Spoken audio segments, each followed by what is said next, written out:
Irrigation department structure కూడా పూర్తి స్థాయిలో ఒక షేప్కి తీసుకొచ్చినాం. ఇప్పుడు మనం ఏం గమనిస్తున్నాం, నేను ఒరిజినల్ హైదరాబాదీ, అంటే టీఆర్ఎస్ వాళ్ళ కదలికలు చూస్తుంటే ఉల్టా చోర్ కొట్వాల్ కొట్ట అంటే అనిపిస్తుంది. ఎట్లంటే కాళేశ్వరం ప్రాజెక్టు డిజైన్ చేసింది వాళ్ళు, కట్టింది వాళ్ళు, కూలిపోయింది వాళ్ళ టైంలో.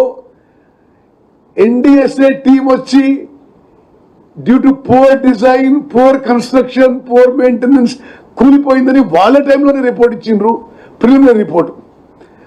వాళ్ళ టైంలో ఉన్న ఇంజనీరింగ్ చీఫ్ అండ్ అడ్వైజర్సే ఇది దీంట్లో ఈ ప్రాజెక్ట్ నిర్మాణంలో చాలా ఇష్యూస్ ఉండే అందుకోసమే కూలిపోయిందని ఇచ్చిండ్రు. ఇప్పుడు నాశనం పెట్టించి ఇప్పుడేమో 10-15 రోజులకు ఒకసారి ఏదో మాటలు మాట్లాడుతుంటారు. ఈరోజు ఒక పెద్ద మనిషి కన్నెపల్లి పంప్ హౌస్ పోయి ఆ ప్రాణహిత నుంచి నీళ్లు చూపెట్టి అసలు మీరు ఈ పంప్ హౌస్ ఆన్ చేసి ఆ నీళ్లు లిఫ్ట్ చేయంటారట. ఆ పెద్ద మనిషికి 10 ఏళ్ల పాటు వాళ్ళు కట్టిన ప్రాజెక్టులు సరిగ్గా కడితే తెలంగాణకి మరి ఈ రోజున దురదృష్ట పరిస్థితి రాకపోయేది. మీ వల్లనే ఇప్పుడు ప్రాణహిత ఆ నీళ్లు ఉపయోగించలేకపోతున్నాము. మీరు చేసిన తప్పిదాల వల్ల, మీరు చేసిన ఘోర తప్పిదాల వల్లనే ఈరోజు మేడిగడ్డ, అన్నారం, సుందిర్ల బ్యారేజీలు ఉపయోగం లేకుండా పోయినాయి. నేను ఓన్లీ 1 or 2 బేసిక్ పాయింట్ చెప్తా, the engineers will give you the more details.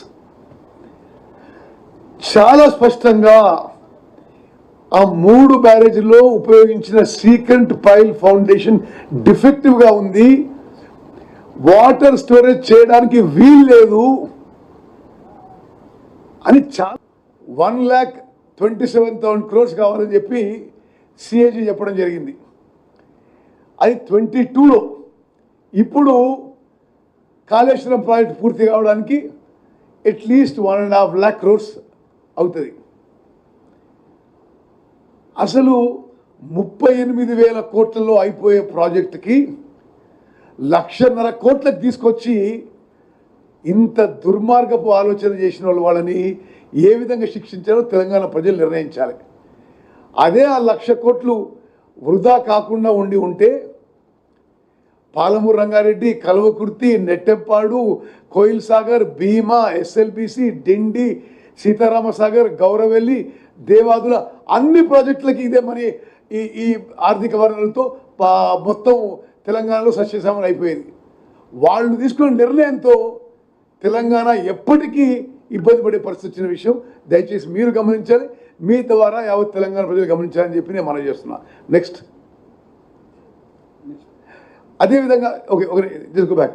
అదేవిధంగా మీరు ఆలోచన చేయండి, వీళ్ళు DPR, central water commission DPR పరిశీలన చేయకముందే, అంటే ఎంత కకృతందే కాంట్రాక్టర్లతో ఇలా అరేంజ్మెంట్ ఏందో కానీ, DPR central water commission approval 2018లో వస్తుంది. వీళ్ళు 2016లోనే కాంట్రాక్టర్లతోని ఒప్పందం చేసుకొని ఏమేమి జరగాలో జరిగిపోయినాయి. అది దయచేసి అది గమనించాలి. అదేవిధంగా వాళ్ళు ఏం రాసిండ్రు ఆ డిపిఆర్లో, 18 లక్షల ఎకరాలు కొత్త ఆయకట్టు, 18 లక్షల స్టెబిలైజేషన్. నేను మీకు ఒకటే విషయం చెప్తున్నా, ఇది చాలా ఇంపార్టెంట్ విషయం, మీరు హైలైట్ చేయాలి.